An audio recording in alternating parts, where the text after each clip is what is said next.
Welcome to a special edition of Story Matters.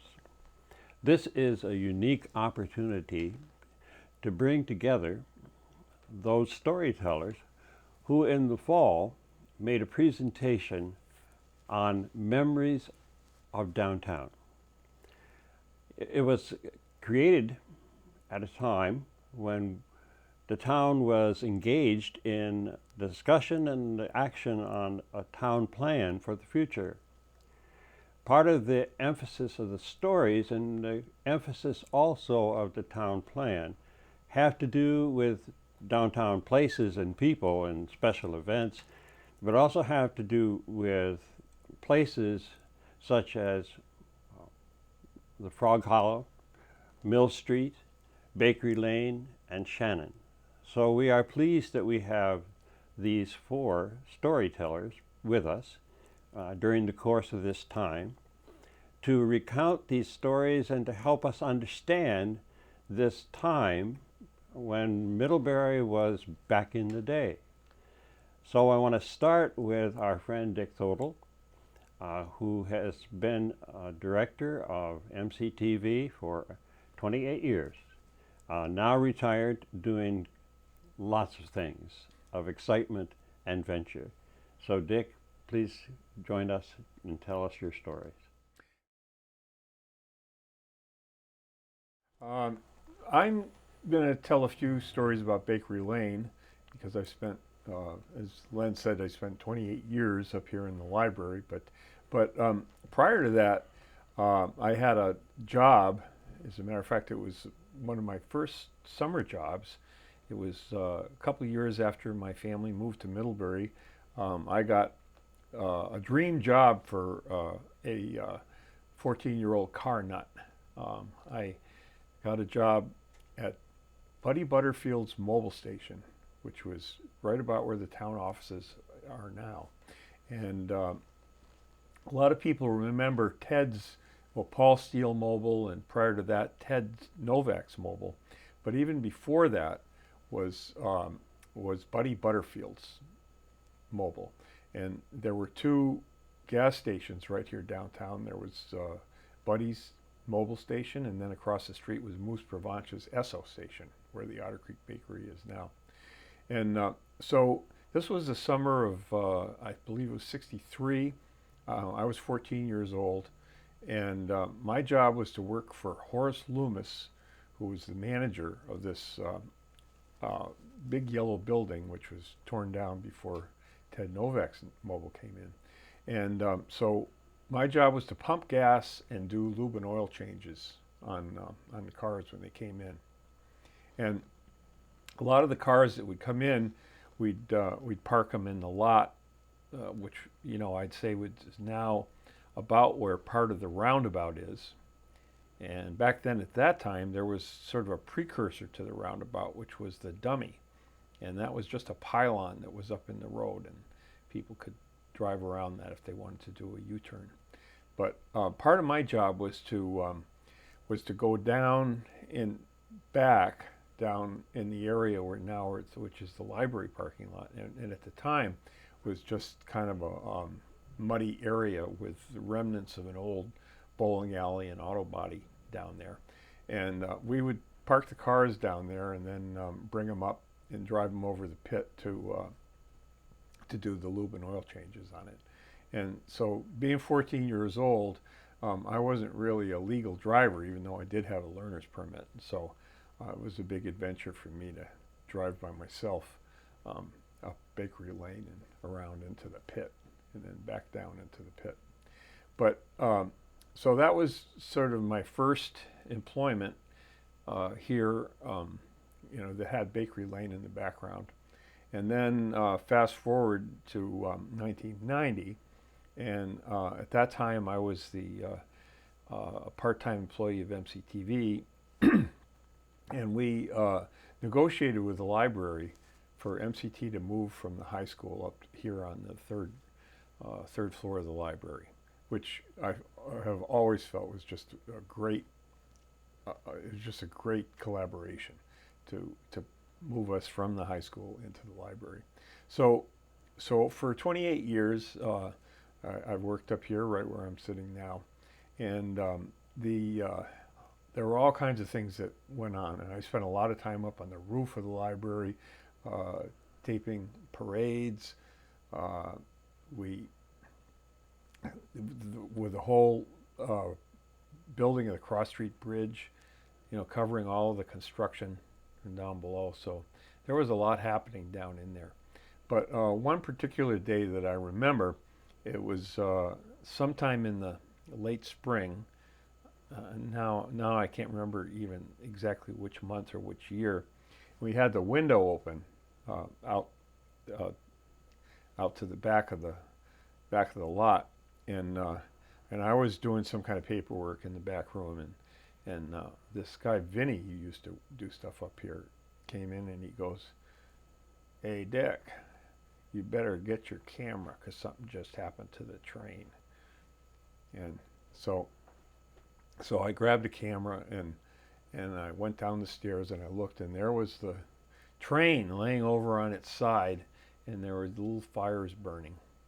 So I went down and there was a crowd that was just coming up around Mr. Ups, and there was a woman. She had a little baby with her, and she came up to watch the thing, and everybody was sort of standing there, and they were going, "I wonder what's in those tank cars."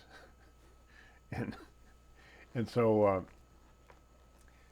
we all stood around like that, and pretty soon there was a young guy who was I think he was on a fire department somewhere, and he was yelling and screaming and saying, "Everybody's got to get out of there! Everybody's got to get out of there!" And nobody took him seriously. We just stood there and looked at the train cars all tipped over, and looked at those little fires burning, and finally he said, it came over the radio. It came over the radio. You got to get out of there. And then a little light went on in my head, and I said, "Oh yeah, he's got a radio, so that must be coming from the fire chief or something like that. So maybe we should get out of here." So I came back up, and David Clark was the library director at the time, and I said, "David, I think we're going to have to evacuate the library because there's been a train derailment, and it might all blow up." So we got everybody. So fortunately, Middlebury dodged a bullet on that one, and we didn't turn into the Megantic of Vermont. And so I think that was probably the most memorable thing that happened here on Bakery Lane for me. Our next guest is David Munford, a local historian, and he's going to share stories with us at this time. Thanks, Len. Yeah, I've been living in the same house on South Street now for a very long time, and we'll get back to the house that I live in and why it's there. But so I'm going to be talking about Mill Street, which has a great deal to do with why the town is here. Because originally there were a group of pioneers, really, from Connecticut, and they came up here, Gamaliel Painter, Daniel Chipman, and quite an assortment, and they settled 3 miles south of Middlebury, but they saw the potential in the falls, of course, for power. And so, interestingly enough, on the original map, the township of Cornwall began on this side of the side of the creek that Mill Street is on. The other side, the north side, was technically Middlebury. So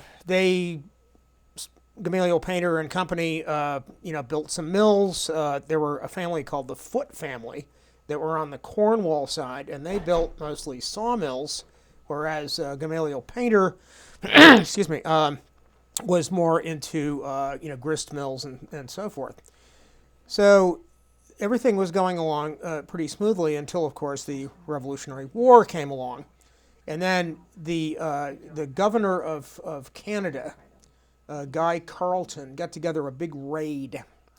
And they came right up the creek. Of course, they had to portage around the falls, and everyone had, of course, left. So they burned the blockhouse and a few other things. It must have been quite a colorful occasion because there were probably about 500 people, and there were Hessians, Redcoats, Tories, and a good contingent of Mohawks. So it must have been quite a sight. Anyway, they went upstream and they burned and decided there really wasn't anything more to do, so they left. Okay, so back to the resettlement of Mill Street and Middlebury. Well, the Gamaliel Painter and Company, they were very well represented with Yale-educated lawyers, so they were a pretty powerful group. And they also had a very good eye for terrain. So one of them started buying up, Gamaliel Painter bought up all the high ground on the north end of town, and his friend Seth Storrs then proceeded to buy the high ground in Cornwall. Now, somewhere along the line, the idea came when the president of Yale came, the famous story of the founding of Middlebury College, and there's only one slight problem, that was in Cornwall. So they managed to do a little gerrymandering, and all of a sudden the citizens of Cornwall on the south side of the creek woke up and discovered that they were in Middlebury. Anyway, so that is how Mill Street became part of Middlebury. So then fast forward a little bit more, and there's lots of talk about the Underground Railroad, and a lot of it is talk. It's pretty tough to document. But apparently, the Federation Building / Folklife Center actually was a Underground Railroad stop. And it makes sense, because if you go around and back, the basement of the Federation Building goes right practically out into Frog Hollow, Mill Street, and the creek. And of course, the creek flows north. So it makes excellent sense. So that was, I think that part is true. And then fast forward a little bit more to a local boy makes good, a fellow named Clinton Smith. And he coincidentally grew up on Foot Street, and he was a farm boy, and he decided he did not want to spend his life doing that. So he purchased a big 2-volume encyclopedia of building and architecture, and he read the whole thing. And it was a quick study, and then his first commission was in Salisbury. It was Shard Villa. Well, that was a big hit. So he teamed up with a fellow named Allen, and on number 1 Mill Street, which is now where the gallery is, they built a shop. And they had a brick kiln, and they had access to, of course, the marble works and everything else. So they started producing not only designs, but materials. And so the original, not the new town hall, but the town hall theater town hall, that was a Clinton Smith project. So was the original courthouse, the Beckwith block. He was all over the place. It was all done right there on Mill Street.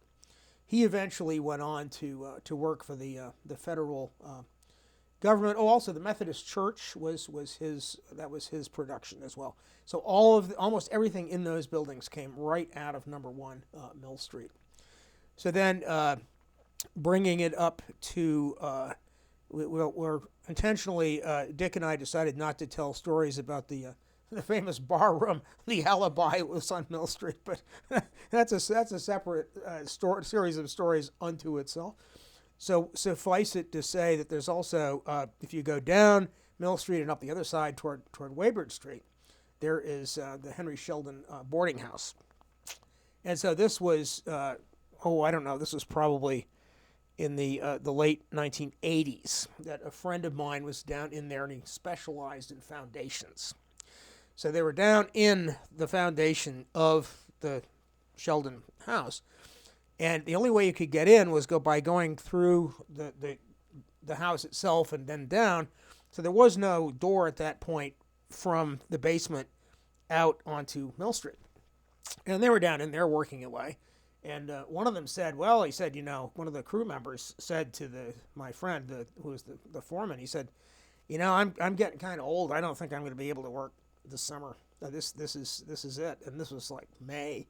And all of a sudden they're looking at a summer with a man. So he said, well, I'm sorry, but I'll see what I can do about it. And I said, well, okay. So he walked over, and there was a little tiny opening going out onto the street, out onto Mill Street. And sure enough, there was some fella from the college, either going up or down, going to the college or downtown or something. But he was right next to the foundation. So the fellow who was retiring goes over to the hole, and he goes, "Hey, pal, you want a job?" And the poor guy looked up in the sky, he thought this was the calling, and he said, over here. Well, the long and short of it was, in fact, he did get the job, and he worked all summer and had a great time. So that brings it more or less up to the present, I think. Our third guest today is Linda Andrews, and she is going to share with us now the story of her life and on a very special street in this town. Thank you. I'm Linda Andrews, and I was raised on Shannon Street in Middlebury. I was actually lived on Shannon Street from about 1947 when I was born till I graduated from high school in 1965, yet it was still our home through my college years, 1969. And a couple of years after that, my father sold our house and moved to Cornwall. But what I remember about Shannon Street was that it was very alive and active, and one reason it was because St. Mary's School was a very active elementary school, and many of my friends went to that elementary school.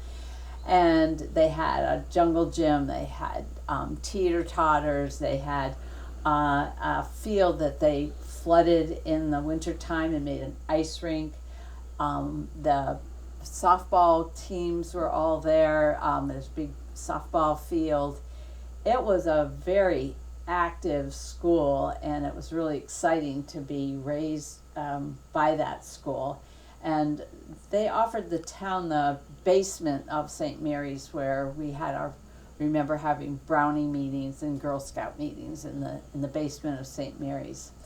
And what was sort of colorful and what my brothers and I really remember is that the nuns ran the school, and they lived on Wayward Street in this one building, and which had a sidewalk that went right in the back of the school up from Wayward Street all the way to the school.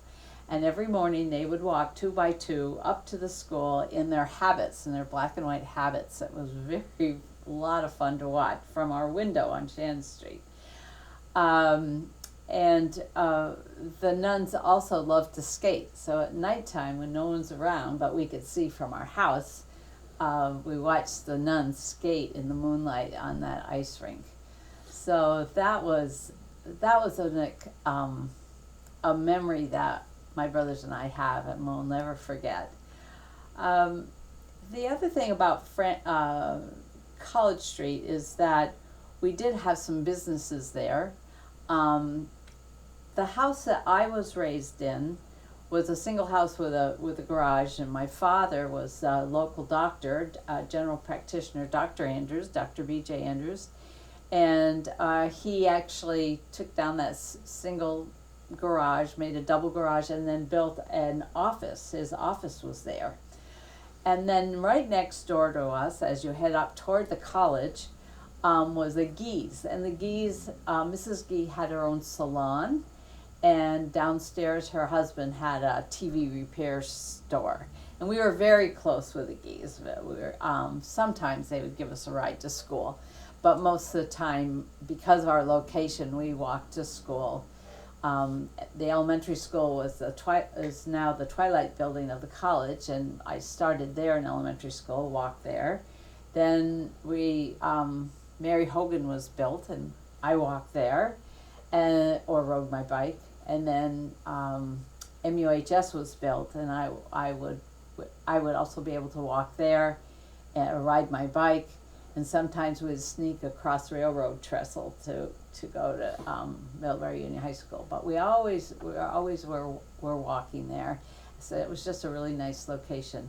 The other thing I remember about Shannon Street was that Shannon Street was just below Middlebury College property, but there weren't the buildings that there are now. There was lots of woods, and we used to build forts up there in the woods, and we would have tree houses, and it was a great place to play. And there was even a small pond. I'm curious if it's still there, that we used to go up and skate on. It was small, but we had a lot of fun up there.